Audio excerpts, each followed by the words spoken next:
और एक और बड़ी खबर आपको बता दें, सरकार में ओबीसी की भागीदारी को लेकर के राहुल गांधी ने एक बार फिर प्रधानमंत्री मोदी पर निशाना साधा। मध्य प्रदेश के अशोकनगर में चुनावी रैली को संबोधित करते हुए राहुल गांधी ने कहा कि मोदी जी एक तरफ कहते हैं कि वो ओबीसी हैं और दूसरी ओर कहते हैं कि हिंदुस्तान में सिर्फ एक ही जाति है, वो है गरीब की।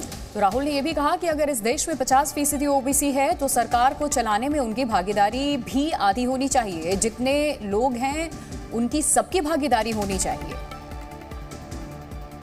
पता नहीं आपने नरेंद्र मोदी का भाषण देखा या नहीं। 2-3 दिन पहले उन्होंने कहा हिंदुस्तान में सिर्फ एक जात है, वो है गरीब। सुना होगा आपने। एक तरफ कहते हैं मेरा नाम नरेंद्र मोदी, मैं ओबीसी हूं, और दूसरी तरफ कहते हैं हिंदुस्तान में सिर्फ एक जात है, वो है गरीब। मगर जो मैंने अपनी आंखों से देखा मैं आपको बताना चाहता हूं। मैं लाखों युवाओं से मिला और जब मैं उनसे पूछता था भैया आप बेरोजगार हो, आपकी जात क्या है, वो मुझे कहते थे मैं ओबीसी हूं, मैं दलित हूं, मैं आदिवासी हूं।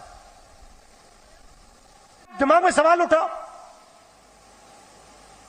इस देश में ओबीसी कितने, दलित कितने, आदिवासी कितने, जनरल के कितने,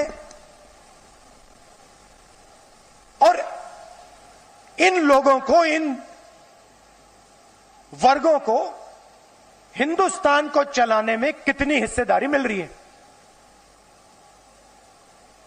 सरल सा सवाल है। अगर इस देश में 50% ओबीसी है तो सरकार को चलाने में 50% भागीदारी होनी चाहिए। सही है गलत? 50% भागीदारी होनी चाहिए। अगर आदिवासी 14, 15, 16% है तो उनकी भागीदारी होनी चाहिए।